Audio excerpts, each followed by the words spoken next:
About that later on. I can't wait. This show might be full of surprises. I'll bring you up to speed on it. It's gonna be full of surprises today. Oh, that red bar. That sad red bar. What is up, everybody? Welcome to the Losers Lounge. Let's go! How do we do this? I guess it's like that. What's the mood? First of all, let me just from the top. Shout out to the sickos, man.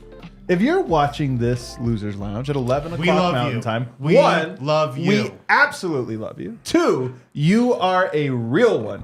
An absolute real one. Not a 3, phony. maybe reevaluate some of your life choices. No. We Just love the sickos. a couple of them. We love the sickos. Nuggets fall. I'll put the Nuggets in air quotes here. The Nuggets fall.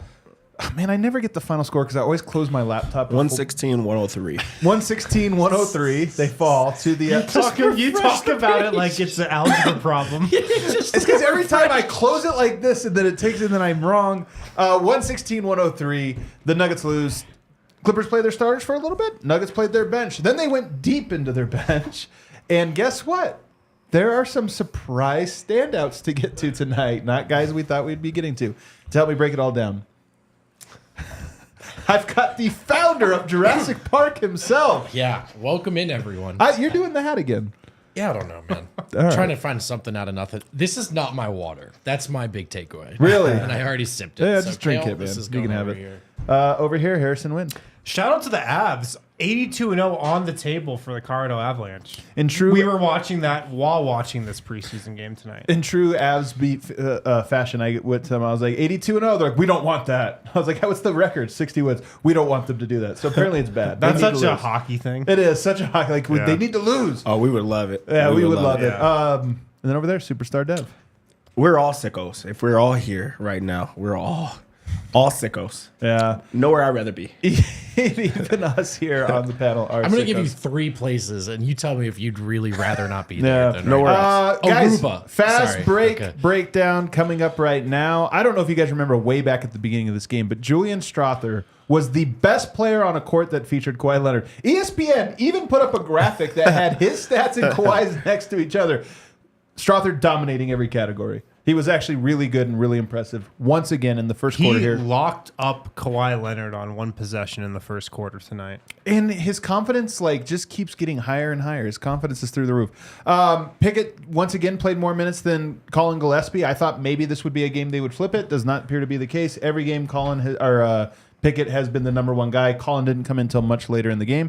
And Superstar Dev cashes his bet. 25-25 at the end of the first quarter. The Nuggets cover the 2.5. Or what do you call it? What's the other one? They covered. They Yeah, covered they 2.5. covered. They covered. Yeah. I mean, everybody's seen it coming, man. They were just going to come out and play extremely hard and battle, and that's what they did early on. I can't believe you hit that That's one why right. Dev handles that segment. That is why he handles that segment.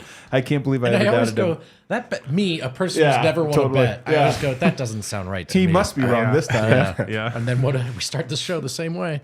Hunter had a couple nice buckets to start the second quarter. He had a pull-up that was actually a really nice, impressive, dynamic pull-up and kind of little 7-footer. And then he had a fast break that was pretty impressive as well, although Robert Covington wasn't trying that hard, but it was still impressive. Calvin sat down on the play-by-play, clarified a couple things. We'll talk about that later in the show. Starting lineup came back in. The Clippers built a lead. So this was a really good game all the way until the final 6 minutes of the second period. Clippers go up 10. I thought Reggie had some tough shots. He hit some tough shots. Reggie throughout the preseason to me has taken tough ones and made some of them. And that's kind of been the Reggie Jackson story. Maybe that is the Reggie Jackson story. 56-49 Clippers at the half. Third quarter, it's a rout. Peyton had a couple nice drive and drop-offs. I thought Peyton Watson actually had some plays that popped a lot in this game, especially in the third quarter.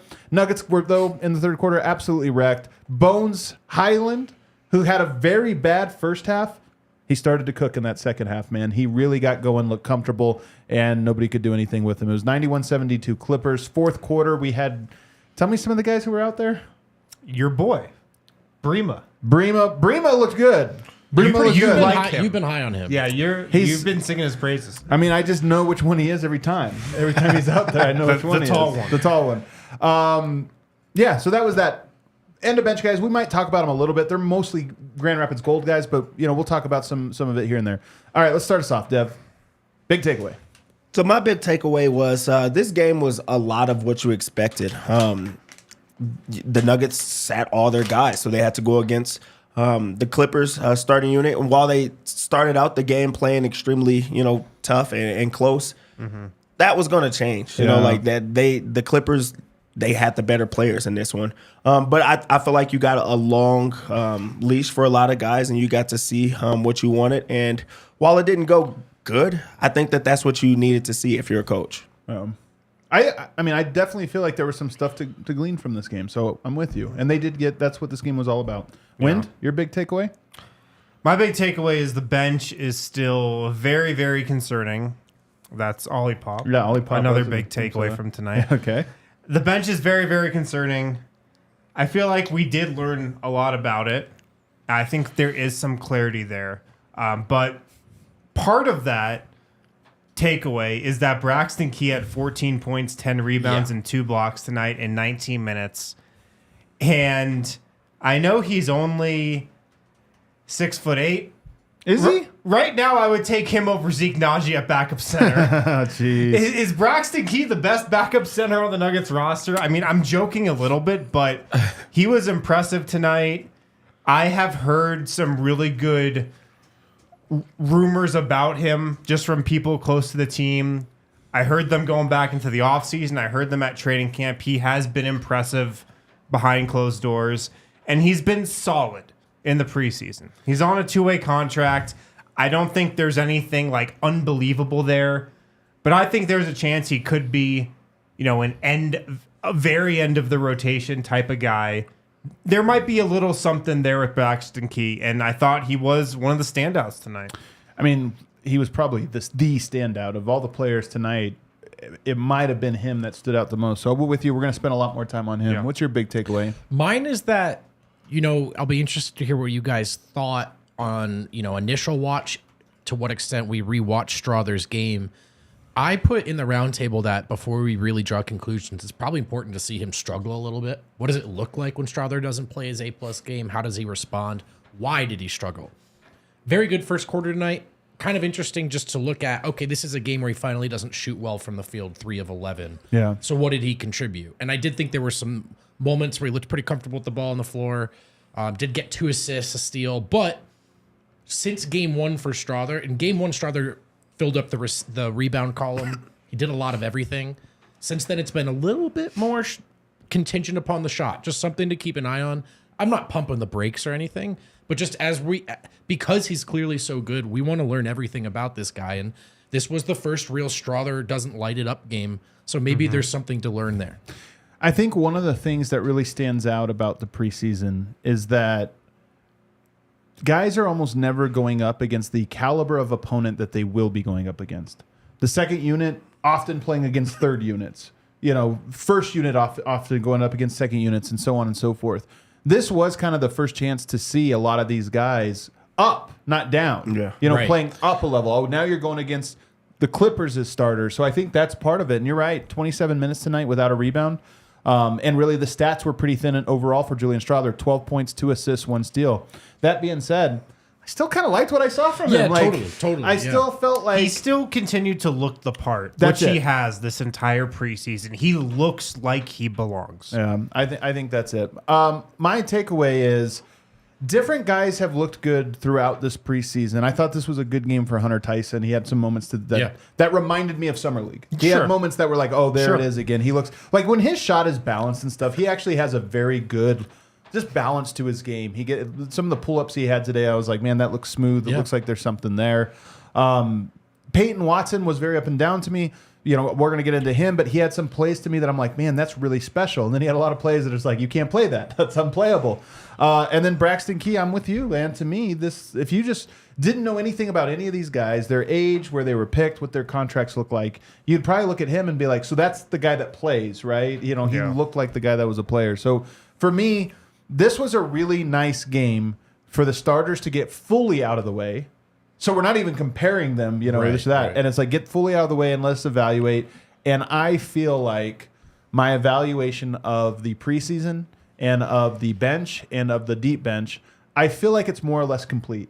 We get one more game. I think it's going to be a dress rehearsal. We might not get a ton of minutes from the end of bench guys, the Hunters, the Jalens, the Collins. We might not, Braxtons. We might not see those guys very much, if at all, in this next one. So now I just feel like my analysis is more or less complete. I mean, it's incomplete long term, but it's complete going into next week. You might not like it, but it's complete. Correct. I mean, yeah. The position battles are over. Like the competition for The consequential ones, yeah. Yeah, the competition for who's going to be on the second unit, that was run through the first 4 games of the preseason. Like, that's happened. Right. Now you have to make a decision on who your second unit is on opening night. I will say one of my favorite parts, though, Dev, one of my favorite parts of tonight on the timeline, I saw so many, man, the Clippers look good. I don't know, man. I'm sitting there thinking, No, guys, what you are we? I didn't. swear to God, I did. You did. I saw like a lot of momentum for like Clippers really look like it's. I'm like, guys, what are we doing, man? Name 3 players on the Nuggets roster that are on the court right now. There's no way anybody. In the first half, I kept thinking, man, the Clippers love bad shots. They love bad shots. They do, though. Do you think people saw like Reggie and DeAndre Jordan and all the other Clippers and just like they were counting all of them? So both teams were scoring? And No, they're they like, just the looked Clippers scored. like they always do. They just looked at the final score. They looked at the box score. They're like, this was a blowout. Like, no, if you really watch this game, like most sickos did, you would see that was not a really good team. And while the end result, says that it was a solid win, that was not good basketball from them. Paul George played really well. And Paul that's George is dope. But that's probably what it is. You see Paul George cooking and you're like, oh, clip show. But Is Paul George the lamest player I stand? Who's the lamest player you stand? I think Paul George is legitimately I think good. Paul George has come. I think Paul George has come around. Yeah. It's because his podcast. Yes. It's his podcast. Yes. No, it's not. It's his podcast clips. It's because he has a great social media Yeah. editor. Yeah, the clips come around and you kind of I like think Paul George had his high rise, his fall from grace, and I think he's returned from his fall from grace. Yeah, I actually agree. Who's the lamest- He's rehabbed his image a bit. Who's the lamest player you stand? Like not you don't have to fully stand, but just a guy that you're like, come on, guys. I mean, Jose Alvarado. You stand Jose Alvarado? I have to on principle, so that's probably that one. Who do you got, Dev? Mine is probably Westbrook.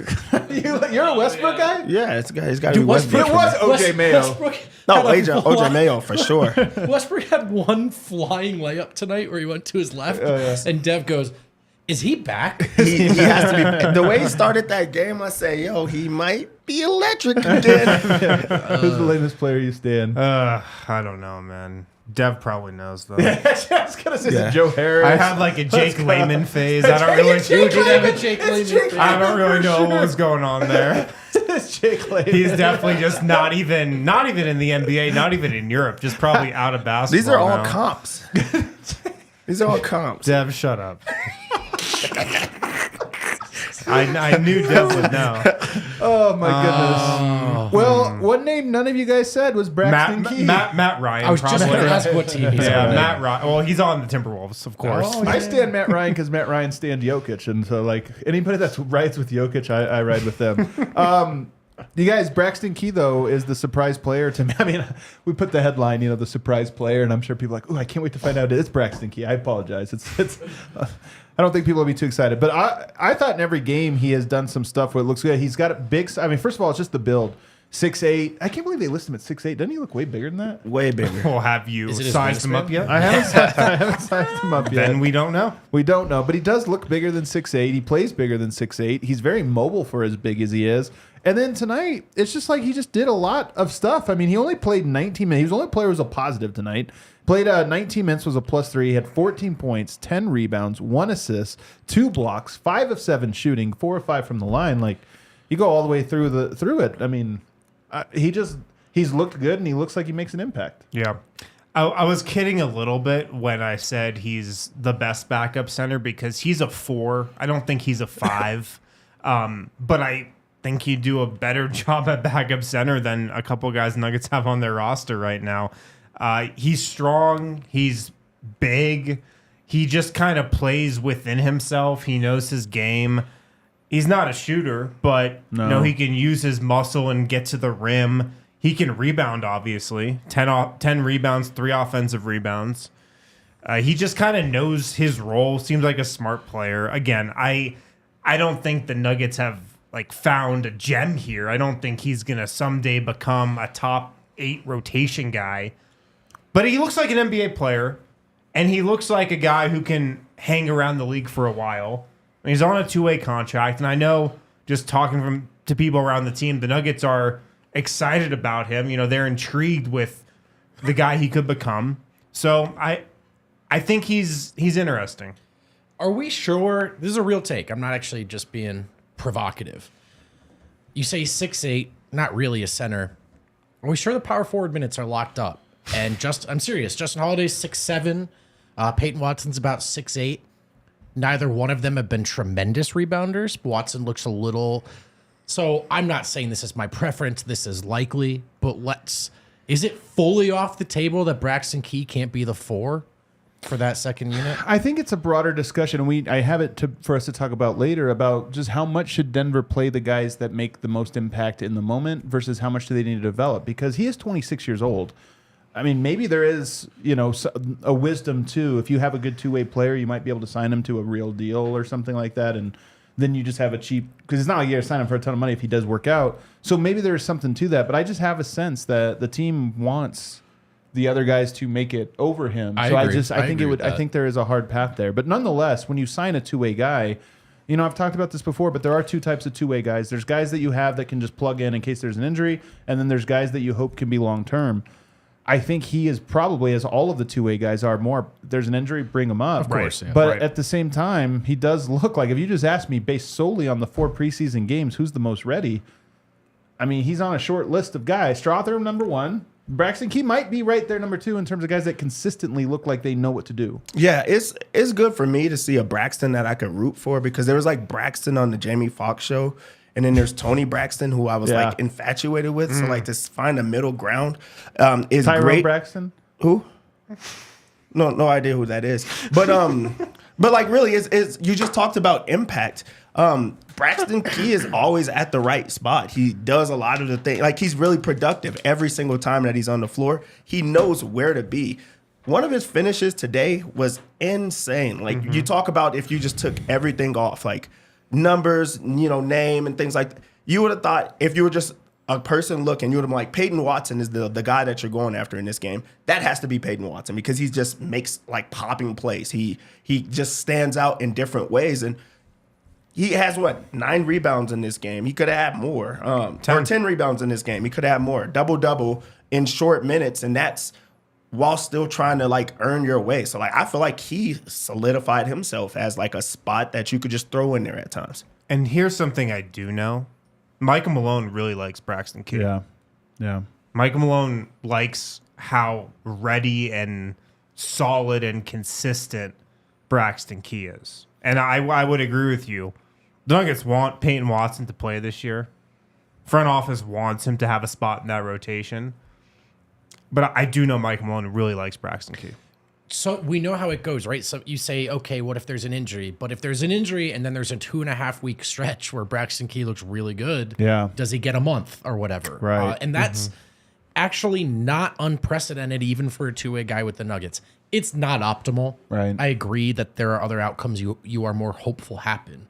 But, has Justin Holiday looked tremendous? No. Is he similarly sized to Braxton Key? Yes. Do you feel great about Peyton Watson? I would say to this point, no. So it's just something to keep an eye on. I mean, it's not they're going to be small with that 4 regardless, and at least Braxton Key rebounds. Yeah. So Yeah, and you keep on asking the question of like, or you made a comment of like the backup center. Braxton Key is not a center. Well, neither is Zeke Naji. That's a good point. That's a good one point. of them is bringing like rebounds. At least like one person is making it tough out there, and he's also playing extremely hard the entire time. Like right. Braxton's Key, he feels like he really does belong, and he's been showing that in the very limited minutes where you don't have to tell his story every single time that he's out there, because he's just playing hard and he's doing it himself. Yeah, no, that's a great point. One other note about Braxton Key, he has a little bit of that Christian Brown to him. What's Say that? less, man. Say less. Somebody call him. Say less. Calm him down.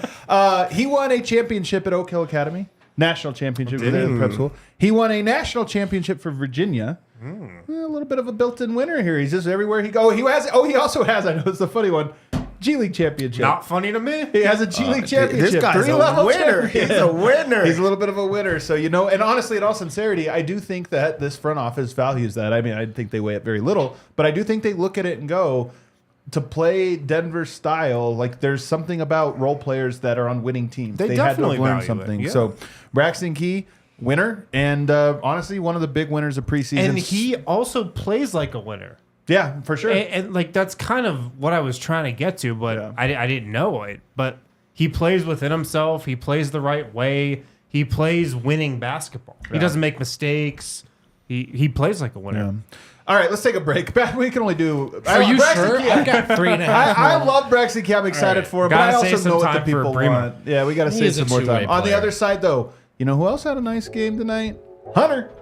Big We haven't talked a lot about Hunter. He had a Big good one tonight. bucket hunter. Guys, I want to tell you about College Invest, one of our new partners here at DNVR. It's important to start saving for college early, and you need a plan just in case your child doesn't land an athletic scholarship, which my future child definitely will not. College Invest makes it super easy with flexible saving plans. Look, it's important to start saving for college as soon as possible. College Invest, they make it super easy. You'll benefit from a Colorado tax deduction. Saving can also be used for trade schools and apprenticeships nationwide, if that's the route that your child chooses to go. Open your account at collegeinvest.org. Go to that website, collegeinvest.org. Super easy to set up. Start saving for college today. And it's something that you want to start doing as soon as possible. So when your kid graduates high school and they don't get the college scholarship, you're not like, oh man, I didn't have a backup plan.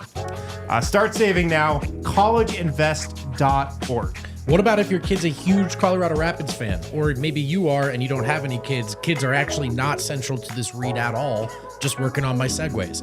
The Colorado Rapids Fan Appreciation Night is coming up. Tickets are on sale now for the final Colorado Rapids home game of the 2023 season. It's on October 21. They're playing against those longtime rivals, Real Salt Lake. So be there. Yeah. Let the hate out, bro. Yeah. Let the hate out. Throughout the game, the Rapids will be thanking their fans for their support with giveaways, celebrations, and more. It's not too late. Secure your ticket now. Head over to coloradorapids.com/DNVR to learn more and buy your tickets today. All right, back here. Let's talk about Hunter Tyson. I thought he got some stuff going in this game, and we haven't spent a lot of time talking about him. He plays 27 minutes tonight. He gets a game-high 19 points. He grabs 4 rebounds, 2 assists, 1 steal, goes 3 of 7 from the three-point line. And the thing to me, Dev, dynamic. He had some things that were beyond just catch and shoot. Like he put the ball on the floor a little bit. He had a dunk. He had some stuff. He had a fast break. There was a little bit more to his game, and I think for him, he's a guy that I do think the extra spacing helps him out a little bit. But I think the speed of play from Summer League to the NBA, the speed goes up a little bit. And I think he, of all the rookies, is the guy that has most looked uncomfortable with the speed.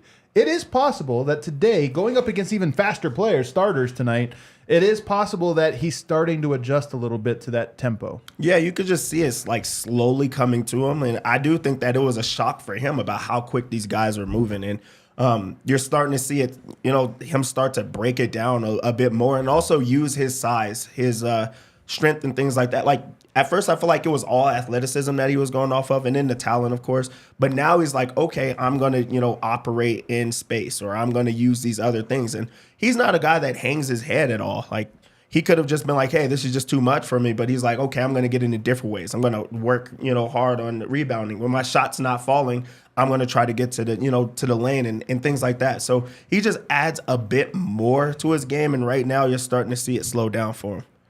Yeah, the first couple preseason games, I didn't feel like Hunter was playing with the same confidence Not that he at had all. at Summer League. The lights seemed a little bright. I think the athleticism, the speed of the game kind of threw him off a little bit. But you saw him hit a couple shots tonight, and I think you saw that swagger and confidence from Summer League return.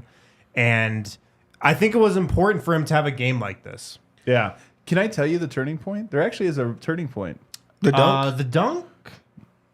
No, it wasn't this game. He has a good game all night tonight. Torrey Craig in his face. Torrey Craig gets in his face. You're right. He's struggling. To be fair, he got in Torrey Craig's He face. did, and you know what's funny? Because when I he went back was and ready. rewatched the game, Torrey and him were going at it, man. They were like hitting each other, like running down the court and like yelling at each other. It was a thing that was building up, and honestly, maybe that's what it took. I know this is a silly take, but I honestly think there's something to. You're a little nervous, and then somebody like gets in your face, and you're like, "What am I nervous?" Fight or flight gets in there, and it's like, "All right, I gotta Paul fight." Millsap. Yeah, he's an emotional player. Yeah. He's a guy who like plays his heart out, and I don't think it's the craziest take. Yeah. Maybe he did need something like that because tonight he was playing with a little more fire, a little more passion, and that's something that was missing up until that Torrey Craig altercation. One thing I find kind of interesting about Hunter is he doesn't actually strike me as a specialist. He can shoot, but there's a little bit more to. I don't know how much you want him doing this on the Nuggets, but he puts the ball on the floor. His pull up kind of looks smooth. His pump fake. I feel like I'm making good points, and the hat is making it really tough. But he doesn't need much room, like a little pump fake, and then the follow away. Like it all actually. There are a lot of guys who can do 2 to 3 things well in the NBA, and when they color in between the lines, it looks ugly. And there's something to Hunter's game that it's more than just stand beyond the perimeter.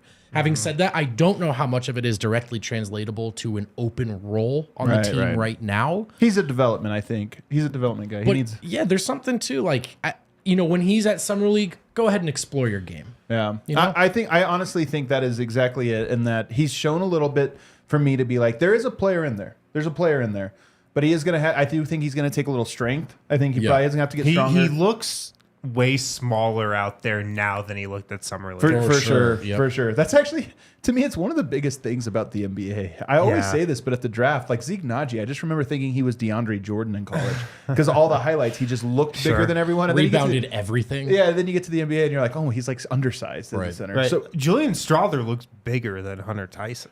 he does. And it's funny because they actually Like, are probably similar bigger. sizes. You know what it is? It's hair.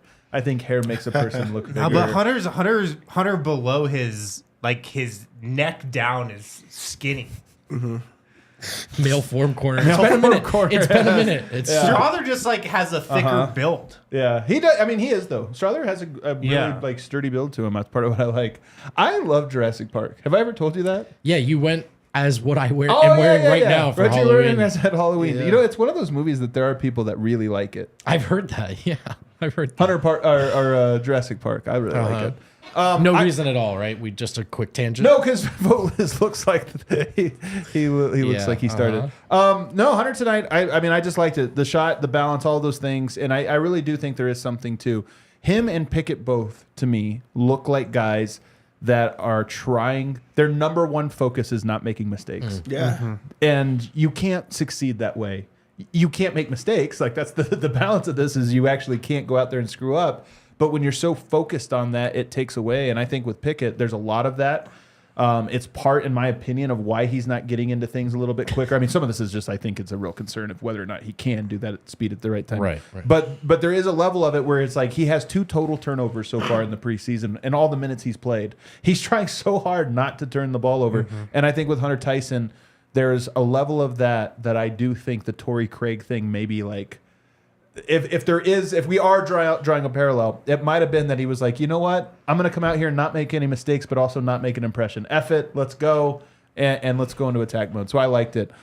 Just really quickly, because I know we talked about it at the top, but Julian Strawther, 3 of 11 tonight, so he didn't shoot the ball well. I mean, is there anything else we needed to talk about with him, or did we kind of just overview? I like that he took on the challenge on both ends of the floor. There was a lot of times he was getting switched onto Kawhi, where he's just like, we'll see what happens. But also on the other end of the floor, he was trying to go at him. And also he has a knack of like getting fouled on floaters, which I think is just, if he could knock those down or continue to get fouled on those, that is going to keep him on the floor as well. But I did like his confidence offensively of just like, give me the ball and I'm going to make things happen. And then when the shot didn't fall, he's like, okay, I'm going to go to the floater. So he has like a 1-2 punch for himself. Yeah.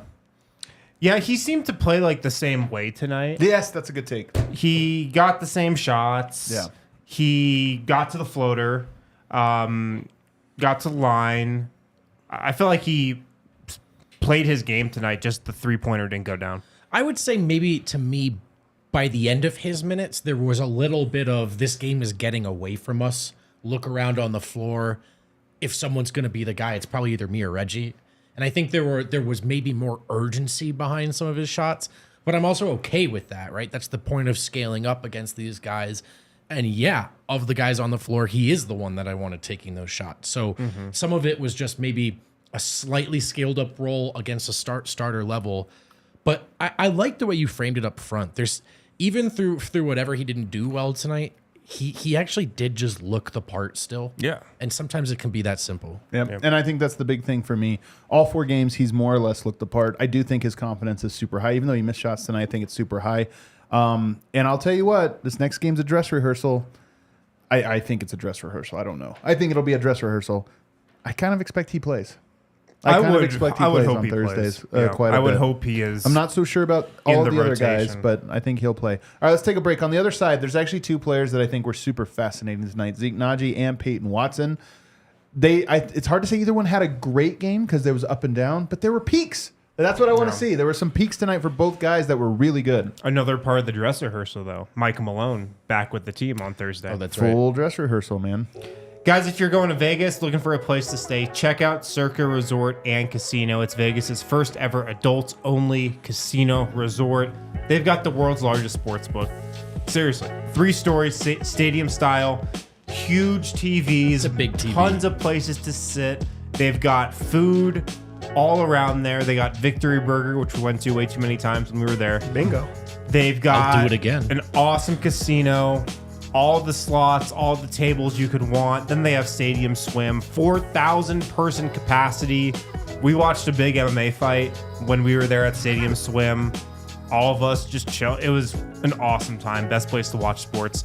So if you're heading out to Vegas for NFL, hockey, maybe Avs Golden Knights, college tournament, college game, book your stay at Circa Resort and Casino. Get 20% off with the code DNVR20. Circasports.com. Circa Resort and Casino. DNVR20 is the code you want to use for 20% off your stay. So the chat thinks that you are wearing this because we have a new hat sponsor. Well, it's really just a current sponsor. They're wondering- Mountain Beach from Breck Brew. Well, they were wondering if it's like a new Strawther hat. That's what it is. I was surprised none of you guys got it up That's it. front. It took you guys long enough. I'll leave it to the chat. The chat's pretty clever. Clever girl. Clever girl. Shout out chat again. girl. Illegal Pete's. You know what's really cool about Illegal Pete's? Right now, if you bring a package from your marijuana cartridge, you can get a free queso. Hang on, I'll explain. Available in select Denver area dispensaries from September 20th through October 31st. As of right now. Illegal Pete's and Open are both old school Denver brands, and they have connected for over 10 years, but they finally got the opportunity to officially partner on a killer cartridge. It is a weed pen. You can find it in select dispensaries. It's not going to taste like queso, but it is going to pair well with queso. And when you bring the package to Illegal Pete's, you'll get a free bag of chips with some free queso. What a treat. Am I right, guys? What a treat. All right, back here. Let's talk about Peyton Watson. I actually think he might have been the more interesting guy tonight. So Peyton Watson, let's run through the stat line real quick. 32 minutes. He played a lot of minutes tonight. He had 11 points, 2 rebounds, 3 assists, 4 steals, and he was a game worst minus 20 in those 32 minutes. He did shoot just 5 of 15 from the field, 1 of 2 from 3. He had a nice make. He had a horrible miss. I think one that went long and missed the rim. And then was 0 of 2 from the foul line, which is, again, a big indicator about your shooting, capability. That being said, the stats, I would give those stats, like if I was just reading the stat line, that's like a C-. It's actually not that great. But he did have some plays tonight that I thought were really impressive. He had the drive and drop off. He just had, I only want to just go through them. There were a handful of really nice plays that he had, passes and different breakdowns and different things that I thought were really good tonight. So I think I'm actually encouraged by this game, even if he still looks to me extremely raw, even tonight. I think that, he had a few of highlights that were not there in, the previous games. he actually passed on a fast break and got it back for a oop. Like I was shocked to see that. Growth. There was also a time where he could have went up for a finish and dropped it off, where a guy went and got it, their that own was a nice dunk. play. So like those are the plays that it's like, hey, you don't have to score every single time for you to stand out. And I know he went into this game like everyone else is out. This is my time to shine. And you could see that with him taking the most shots on the team. But like I've been saying, I feel like he really is an alpha in every way, where they're like, hey, no, we're running the offense through you, make it happen. So you saw those plays where he gets to the rim and finishes. But also you saw those plays where it's like, okay, you don't have to do those things. So like there's still those signs of, growth which is going to come, with more playing. But also I don't think that this was just like all bad the entire time. Plus there's the 4 steals. You're at the right place. Right. Yeah, he's absolutely flashed every game. Every game he's had 1 or 2 plays where you're like, wow, like that's what Peyton Watson could be. That's the guy we've been hearing about, the all-NBA potential defender, the 6'9" guy with the 7-foot wingspan, the modern NBA wing. That's the guy. But he's also just had tons of, yes, peaks, but also valleys, man. He's had so many highs and lows within the same game, within the same quarter, within the same possession even. And it's clear to me that he's still definitely a project. He's probably the most raw player on the roster. He is the rawest player on the roster. He is the youngest player on the roster, and he looks like that with those peaks and valleys. So there were things I was encouraged by that I saw tonight, but there were also a lot of things where I look at a play and go, man, he's not ready yet. There are a lot of indicators that he's not quite ready yet. And maybe he'll be there midway through the season. Maybe he'll be there at the end of the season. But right now, I think there are maybe too many mistakes to be able to 100% trust him at this point. I think it'd be a little easier if you felt particularly good about one thing on offense. And I wish I could say it's finishing. And it hasn't been. I think it might be the most important skill, and he's below the curve on it. I would agree with that. I like what he's capable of physically, particularly in transition. I don't mind him trying to figure out where and when he should be aggressive in those moments. I love him being aggressive in transition. Yeah, that's where I can see, because his strides are just outrageous. Yeah.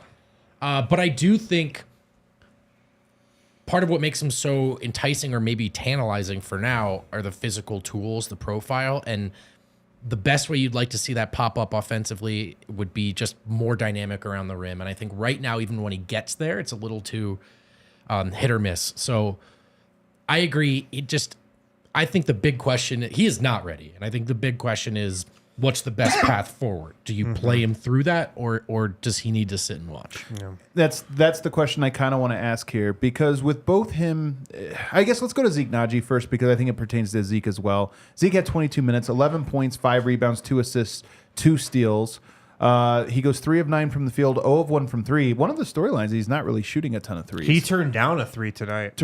All preseason, he just hasn't been in position to take a lot of threes. They're almost having him roll more than they're having him pop, or he's just doing that by nature. I'm not sure which one. But he did turn down an open one tonight. And he goes 5 of 5 from the foul line, which again is important. Like, we got to take all of Zeke's numbers shooting wise into consideration here. I'll start with you, Vogt, because you keep going last. But I mean, Zeke also had some good stuff today. Man, his line is actually pretty good. 5 of 5. I know he didn't, wasn't effective from the field, but 5 of 5 leads the team from the free throw line. 5 rebounds, 2 assists, 2 steals, and only a -2. I mean, he wasn't a disaster. The thing with Zeke is the lows look very rough. And I think trying to weigh out all this stuff gets a little tough, because sometimes I'm so frustrated by the way things look. Yeah. And then you go, okay, well, there was, maybe he had more utility on the floor than that one possession suggested. Because he doesn't miss layups. He missed, like, it was the worst layup you've ever seen. That's that one where right. you're like, or he's this close to making a great play and it's just too tentative, right? And that's always so frustrating. But I also think sometimes maybe what he is providing is, like, he has a weird smorgasbord of responsibilities where it's like, hey man, can you switch 1 through 5, hang out on the perimeter a little bit, but also we need you to get these rebounds, though we know you're undersized. Like, he's kind of asked, it kind of goes all over the place. So I am trying to see what he did well. But I do think I would, much like Peyton, it would be easier to feel good about him if there was this authoritative finishing around the rim that just looked and felt reliable. It's because he's not a center. Yeah. Man. Like that is just so obvious every time I watch him. He's a 4 that's been playing 5 for the last 2 years and just hasn't really become that. Right. I mean, it's not really all his fault. But yeah, I thought he had some moments tonight, but still it left a lot to be desired. I like what Vogt said about him switching 1 through 5 because that's his best skill. And that's a skill that can be very important on the second unit because they probably will do that a lot with just the guys they're rolling out there off the bench. And it's something he can do that not a ton of backup centers can. And like that is a very valuable skill, being able to switch 1 through 5. But yeah, I was expecting a little more from him than I've seen this preseason. And I still think he's a better option than the DeAndre Jordan. That's the thing. Who had 5 too. turnovers in 21 minutes tonight. But I wanted to see more. I did. When you look at Zeke, you don't want him. Like, I don't think they necessarily need him to be the backup center. They need him to fill the Jeff Green role. So he doesn't have to be perfect. He has to be Jeff Green. So what did Jeff Green do? He was a switchable defender. He also dunked the basketball when he was like open or when he, rolled to the rim. Zeke is just missing those dunks right now because he just doesn't have that tenacity right now to finish it, but he's also making free throws when he gets there. So, we don't want him to be the backup, but Jeff Green was the a lot of times the backup center, even though he was undersized. You just want him to continue to work and use that strength and then also shoot open threes if they're there. So, I think that they still feel like they're getting the Jeff Green replacement in Zeke. He just has to continue to work. Yeah.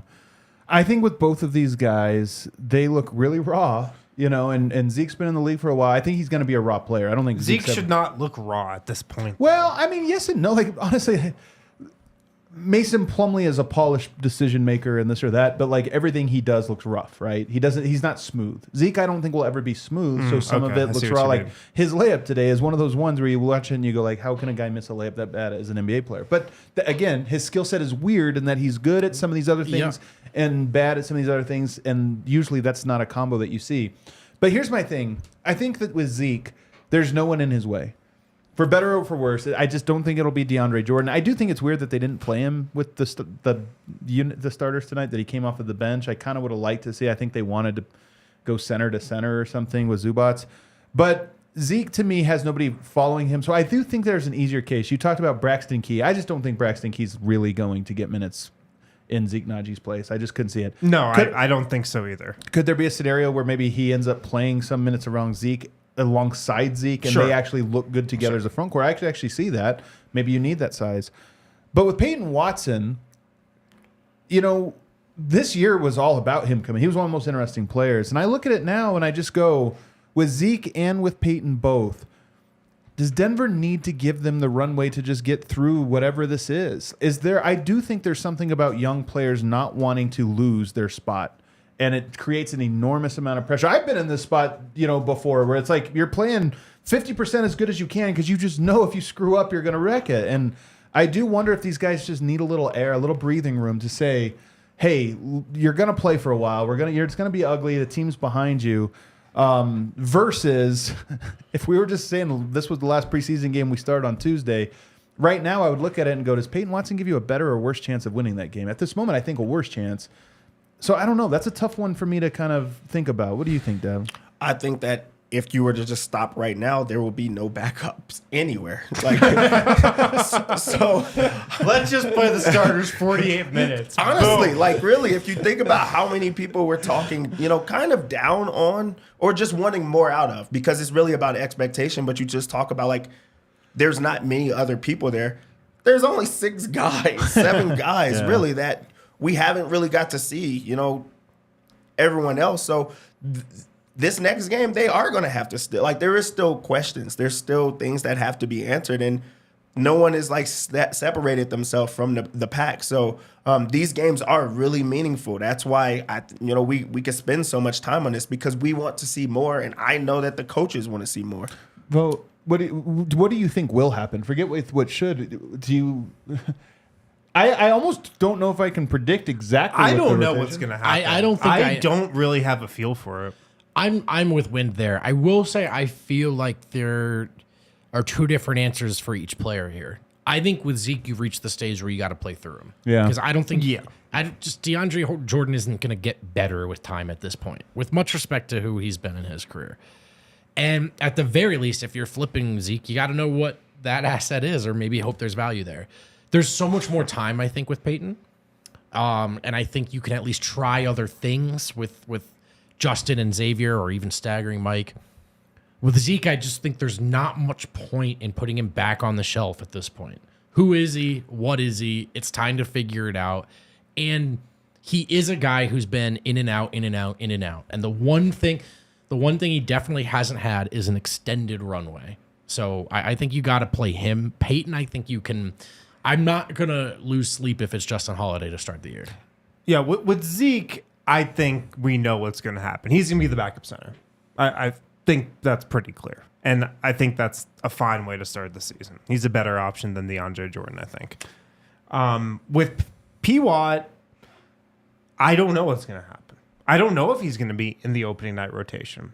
If it was up to me, I would have him in the opening night rotation, see how it goes, and then make adjustments from there. Because the Nuggets don't need anything from Peyton Watson to win another championship. They don't. But if they did get something from him, that would be a huge bonus because it would set them up to really build a dynasty. But the Peyton situation's tough. I don't know how it's going to go.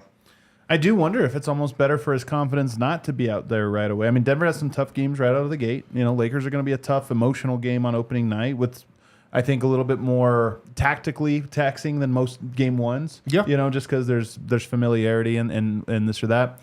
And then you go on the road to Memphis, it's going to be a tough place to play. So I do think that it's a tough start, and maybe it's a thing where it's like, look, it's a long season. He's going to play. If we start him out the rotation, then when he gets in, it feels a little more comfortable. I think there's an argument to be made there. But yeah, both guys, I just think it's going to be interesting to see how Michael Malone handles it. It's interesting also that Michael Malone's been gone. You know, the guy who ultimately makes the decision. I know he's watching these games and he's evaluating, but I mean, look, you know this. It's just when you're around the team, you have a better feel for what's what. And also, if there's ever a time where a coach is excused to be checked out, I don't know if he is or isn't, but this is a legitimate thing that he's going through. So let's take a break. On the other side, just quick about Justin Holiday, because I am curious what you guys thought about him tonight, and then we'll talk about Calvin Booth's clarification. When you get hurt, Braxton Shanker is here to help. Braxton Shanker wins for Colorado families. They've been helping those seriously injured in Colorado for more than 25 years.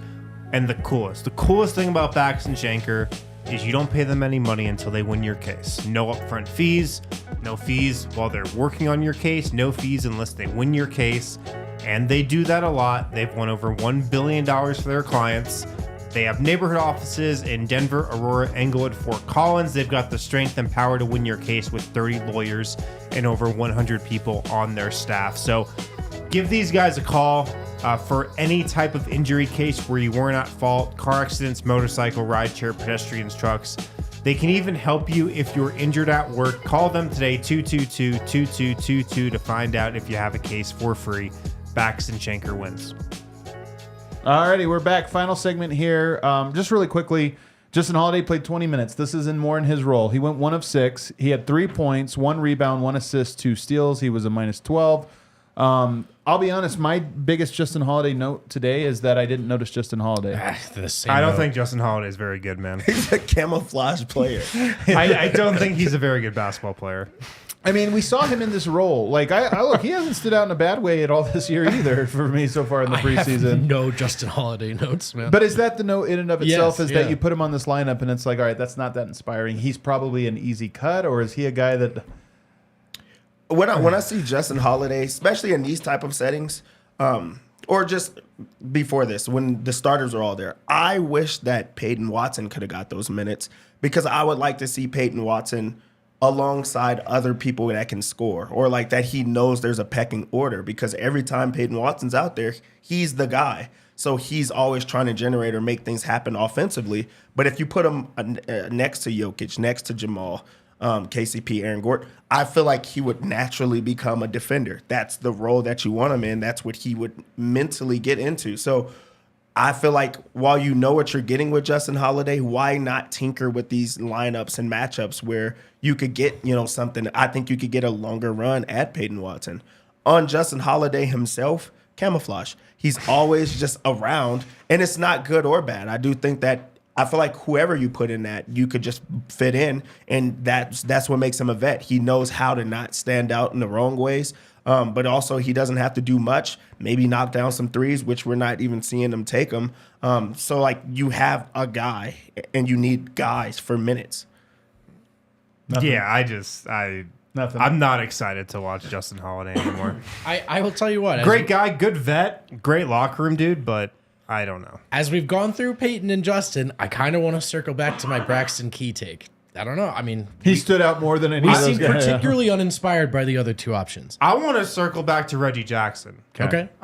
Reggie Jackson scored 15 points tonight, shot 6 of 12, did not have any turnovers. I thought he started off this game with a couple rough possessions, but after that, I actually thought he settled in, and I actually get what Reggie Jackson would look like on the Nuggets bench, because the Nuggets bench will need somebody to put up buckets. It will need somebody to put points on the board. Yeah. And Reggie Jackson can do that. He's actually done that somewhat efficiently in these last two preseason games. Now, there's been some shaky moments, and I think there will be shaky moments with Reggie handling the ball as much as he will potentially on that second unit. But that group with a Zeke Naji, with maybe a Peyton Watson, with a Justin Holiday, There's not a lot of buckets. they will need somebody to put points on the board, and Reggie Jackson will try to do that, and there will be a bunch of nights when he does do that, like he did tonight. So I get it with Reggie. I think I get it with him. I've changed my view of how I'm watching Reggie, because I've now come full circle on that as well, that I'm just like, you know what? He's not a backup point guard. He's a scorer. If Bones was here, he would be a scorer with that second unit, that I'm like, he doesn't have to run the offense, because that's not what they want him to do. He's out there to score the basketball. And while it looks crazy, he for somehow every time is like 50%, knocks down some threes, tough floaters, and there's going to be a lot of smack your lips moments, but what backup point guard doesn't have that, or just gunner in that sense? But right now, if you just stopped right now, he's over Pickett, and he's going to go into the year over Pickett. He's already been there, but this game kind of solidified it. You need somebody to score in that backup unit, call on Reggie. I mean, he does remind me of Bones insofar as long as the shots are falling, it's cool. But I just don't know that I love the dynamic. I mean, especially if you're going to play Strawther, who has some pop. I mean, I think the thing that would make me change how I feel about Reggie is, like, if he had put 3 games together here where he had 5 assists and 1 turnover. Yeah. That's not his game, though. It's just but that's it's the not. thing. Yeah. So that's, I don't know. Yeah, like we saw Reggie when he hit the shots this preseason, and if he does that, cool. But I am prepared for stretches where he's not hitting the shots and it just doesn't look good. I mean, because that's just how it's going to go. I mean, he was Yeah. 6 of 12 tonight. It was like probably a little bit above average. He's probably a 5 of 12 guy. And the thing about Reggie is they don't match. Like, he makes ones he's not supposed to, misses ones he's supposed to. It's just kind of almost feels like complete and total random when a shot goes up. I mean, the 3 he hit today with a hand in his face with the high arc was like, that was a no-hoper, nothing but net. You're just like, I don't know what to make of this. You're right. He just makes He's these hit sometimes. shots, man. He's hit shots, Yeah. and the second unit will need that. They will need to get bailed out like that. I think they're going to have that identity for most of the year, for portions of the year. I do hope that they find a different identity before long. But I will say this. I think it's a regular season problem.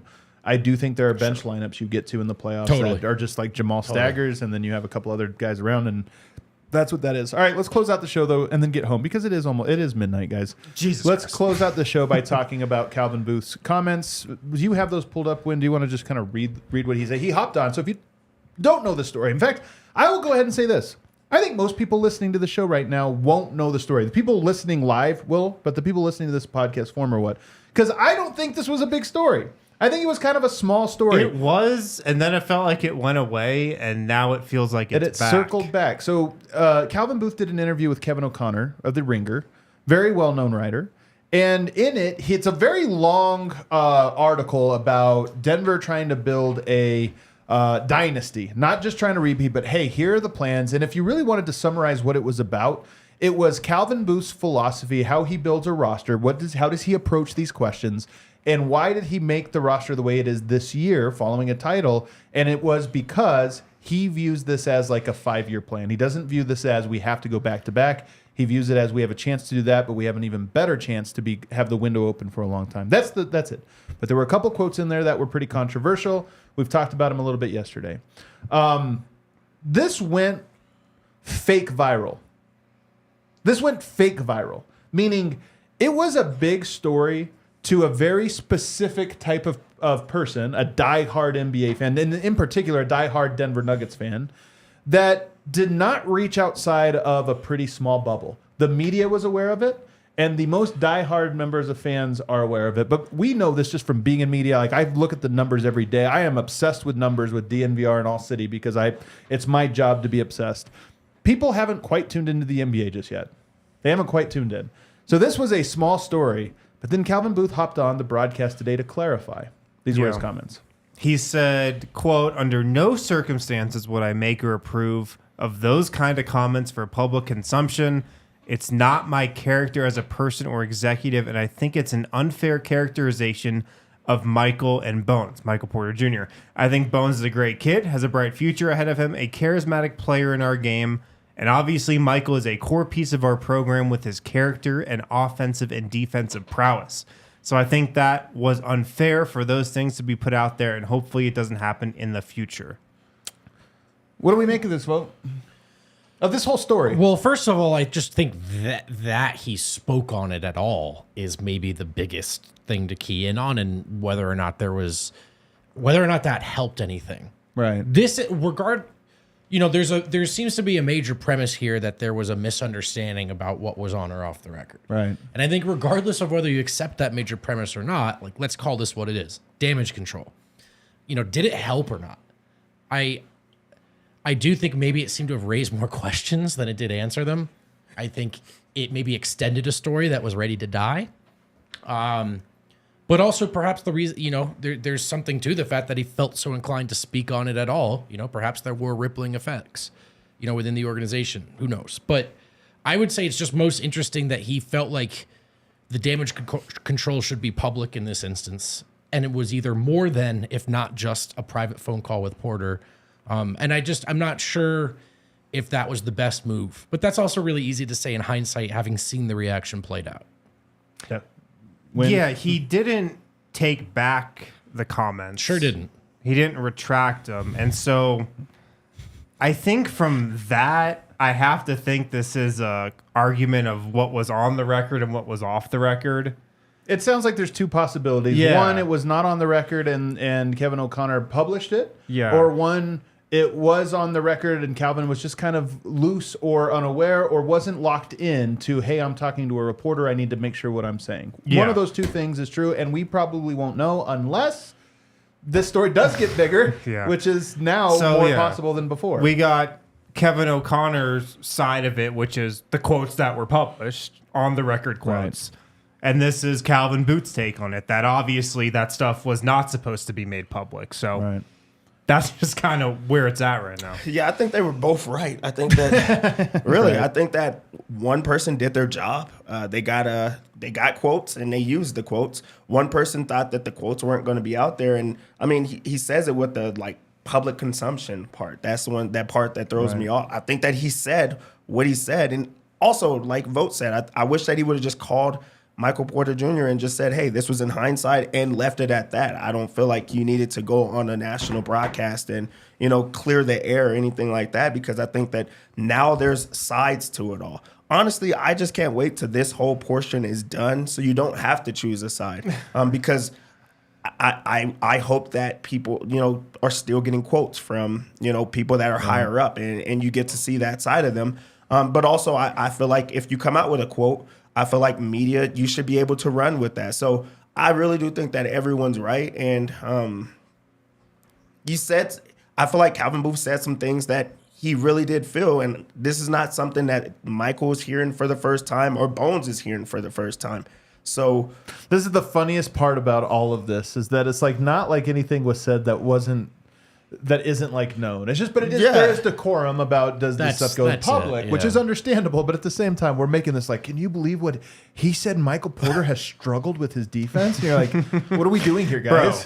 What are we doing? Right. And as far as the impact of it, I think past actions speak far louder than assumptions or concerns. Yeah. And I say that as someone who's very quick to defend Michael on his behalf. Not that I know him, when maybe he doesn't need that, right? Like, excuse me, Michael's past actions in this context would suggest that he's simply going to put his head down, work hard, and play basketball, because that's all he's been about in Denver. So I think Michael Porter will be okay. I think so too. I think he's fine. that's what I'm saying. Here's my only take on this situation. I hate this story, and I just think it's so dumb. I don't think it's a story.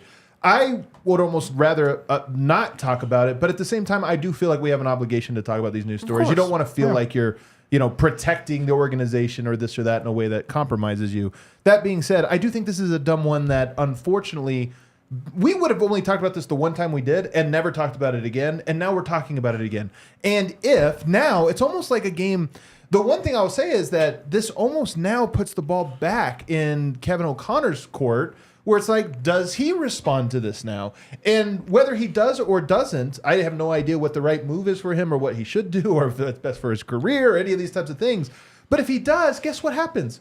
We have a third day of talking about the story, and this is the thing. Please no. I know, and this is what I'm saying, is that to me, this was such a story that, again, we speak to people that care about these types of stories. That's our job. Like, we are the people that we cover this team every day. We cover them in the off season on every freaking day where there's no news. We cover this team.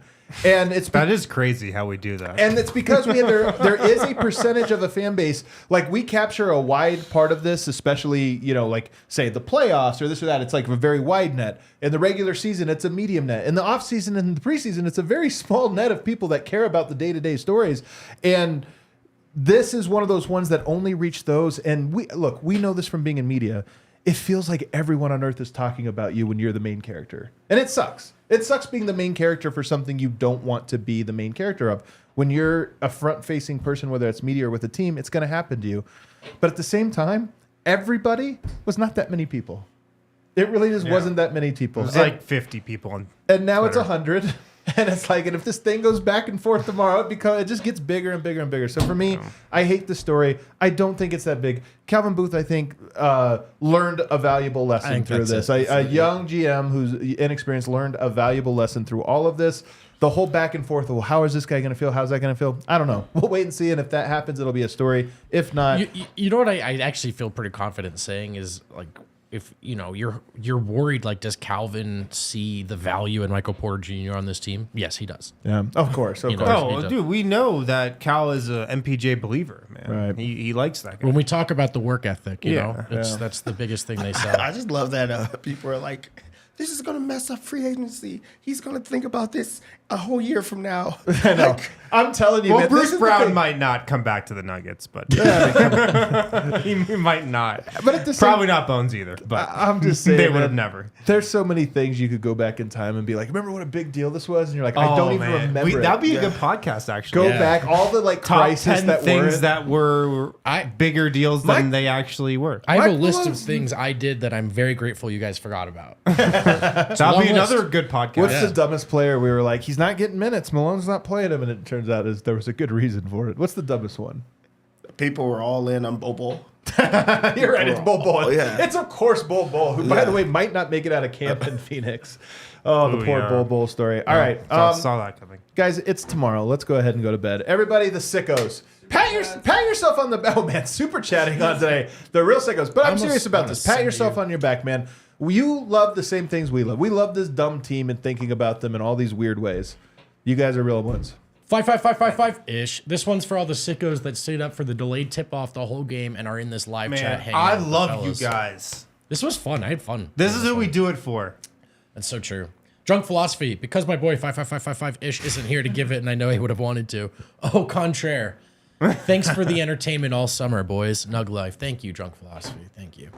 Steve May, bring on the tarot card lady. Man, I got a Ask and message. you shall I know. receive. I think it's going to be Friday. Ariana, hit us up. I wrote her. I haven't heard back. But I think we're going to be doing it Friday, guys. One of the Nice. best episodes of the year. And like I said, special guest on Monday that is going to it's going to shock you. I think it will shock you, actually. It's a shiny guest. Shiny. It's a very shiny guest. A golden opportunity. All right, everybody, hit that like button on the way out. Go to bed. We'll see you tomorrow.